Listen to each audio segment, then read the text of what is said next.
Bismillahirrahmanirrahim. Assalamualaikum warahmatullahi wabarakatuh. Masih bersama karduk.com.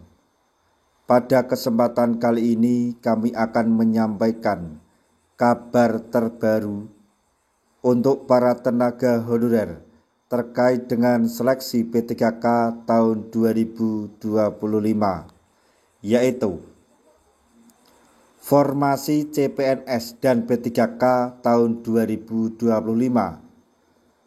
pengurangan, tantangan, dan solusi bagi tenaga honorer dalam penataan ASN yang lebih transparan dan efektif agar sukses dalam seleksi ASN tahun 2025. Tapi sebelum kami lanjutkan, bagi rekan-rekan yang baru menemukan channel ini, tekan like dan subscribe-nya, dan juga tekan lonceng notifikasinya supaya nanti bisa mengetahui informasi terbaru terkait dengan seleksi P3K dan pengangkatan tenaga honorer menjadi ASN tahun 2025. Sekarang mari kita simak dan cermati penjelasan yang ada di video ini supaya nanti tidak gagal paham. Proses rekrutmen aparatur sipil negara atau ASN di Indonesia terus mengalami perubahan dan perbaikan guna menciptakan sistem yang lebih transparan dan efisien. Pada tahun 2024, pemerintah kembali membuka seleksi calon pegawai negeri sipil atau CPNS dan pegawai pemerintah dengan perjanjian kerja atau P3K dengan jumlah formasi yang cukup besar. Namun, dalam implementasinya terdapat berbagai kendala yang menyebabkan perubahan jumlah formasi, kebijakan baru, hingga tantangan teknis di berbagai daerah. Simak perkembangan seleksi ASN termasuk progres, tantangan, serta solusi yang tengah diupayakan pemerintah. Dalam seleksi tahun 2024, terdapat perubahan signifikan dalam jumlah formasi ASN yang diumumkan. Awalnya, terdapat 20 formasi yang diajukan. Namun, angka tersebut meningkat drastis menjadi 153. Di sisi lain, ada beberapa daerah yang justru mengurangi jumlah formasinya.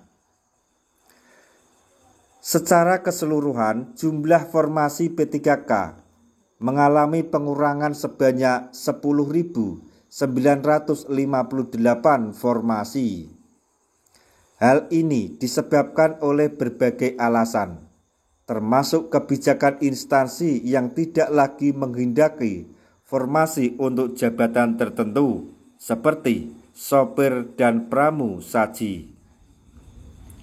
Sementara itu, untuk formasi CPNS, pemerintah awalnya mengalokasikan 246.390 formasi.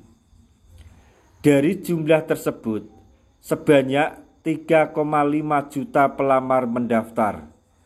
Namun hanya 532.000 orang yang memenuhi syarat seleksi hingga tahap akhir.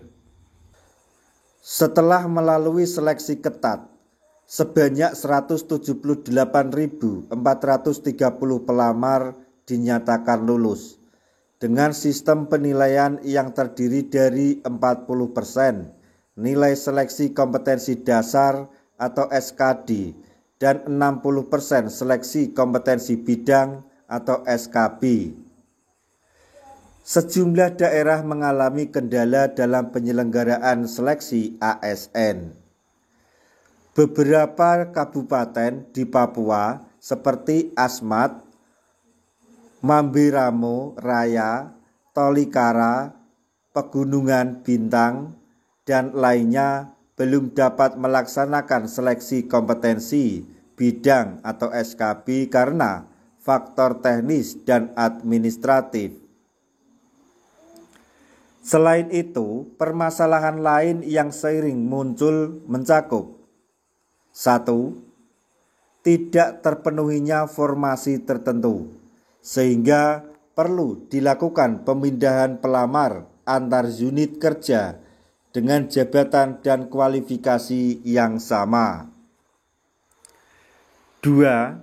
Kurangnya pemahaman pelamar terhadap persyaratan dokumen menyebabkan banyak peserta tidak lulus verifikasi administrasi. 3. Kesulitan tenaga honorer dalam beralih ke status ASN, terutama bagi mereka yang telah bekerja bertahun-tahun tetapi belum terdata dalam sistem kepegawaian nasional. Pemerintah terus berupaya menyelesaikan berbagai kendala dalam seleksi ASN melalui beberapa kebijakan strategis, antara lain yaitu 1. Fleksibilitas dalam pengisian formasi yang kosong. Agar formasi yang tersedia dapat terisi dengan optimal, pelamar dari kategori umum dapat mengisi formasi yang kosong dan kategori khusus, maksudnya di kategori khusus selama memenuhi kualifikasi dan persyaratan yang telah ditentukan. Hal ini bertujuan untuk meminimalisir jumlah formasi yang tidak terisi dan mempercepat proses rekrutmen. Kemudian yang kedua, kesempatan bagi P3K untuk mendapatkan atau mendaftar CPNS. Pegawai P3K diberikan kesempatan untuk mengikuti seleksi CPNS dengan syarat telah bekerja minimal 1 tahun dan mendapatkan izin dari Pejabat Pembina Kepegawaian atau PPK. Namun, mereka harus mengundurkan diri dari status P3K jika ingin beralih ke status CPNS. Kemudian yang ketiga yaitu penyelesaian seleksi ASN di daerah bermasalah. Untuk daerah-daerah yang mengalami keterlambatan dalam penyelenggaraan seleksi ASN, pemerintah akan menunggu keputusan dari jabatan daerah atau pejabat daerah yang definitif agar tidak terjadi kesalahan dalam pengambilan kebijakan. Yang keempat, penyelesaian data honorer dalam rekrutmen P3K. Saat ini masih terdapat sekitar 789.051 tenaga honorer yang harus ditangani dalam skema seleksi ASN. Pemerintah memastikan bahwa proses rekrutmen P3K akan tetap diprioritaskan sebelum membuka jalur penerimaan CPNS baru bagi fresh graduate. Seiring dengan implementasi Undang-Undang Nomor 20 Tahun 2023 tentang ASN, pemerintah berkomitmen untuk menyelesaikan rekrutmen tenaga honorer dalam sistem kepegawaian nasional sebelum tahun 2025. Namun, ada beberapa tantangan yang harus dihadapi, yaitu 1. Peningkatan transparansi dan akurasi sistem seleksi, terutama dalam verifikasi administrasi dan uji kompetensi teknis. 2. Peningkatan akses dan kualitas pelatihan bagi tenaga honorer agar mereka memiliki peluang lebih besar untuk lulus seleksi ASN. 3. Penyederhanaan birokrasi dalam pengangkatan ASN, khususnya bagi tenaga honorer yang telah lama mengabdi tetapi belum mendapatkan kepastian status. 4. Penerapan sistem seleksi yang lebih inklusif bagi daerah tertinggal seperti Papua yang masih menghadapi keterbatasan infrastruktur dalam penyelenggaraan ujian berbasis komputer. Reformasi sistem rekrutmen ASN merupakan langkah penting dalam menciptakan birokrasi yang lebih profesional, transparan, dan berkualitas. Meskipun masih terdapat berbagai tantangan dalam implementasinya, pemerintah terus berupaya untuk menyelesaikan masalah tenaga honorer, mengoptimalkan sistem seleksi, dan memberikan solusi bagi daerah yang menghadapi kendala teknis.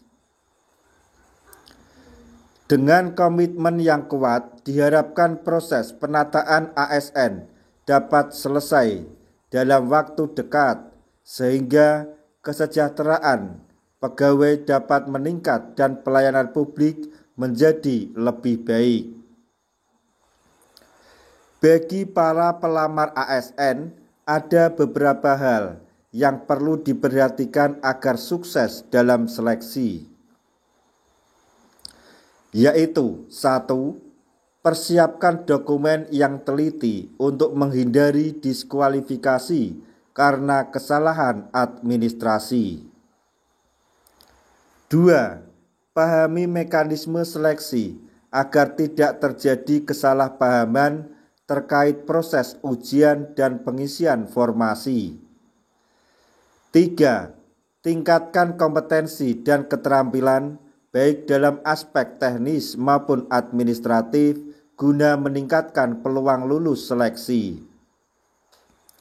4. Ikuti perkembangan informasi resmi dari BKN dan instansi terkait agar tidak ketinggalan jadwal atau kebijakan baru.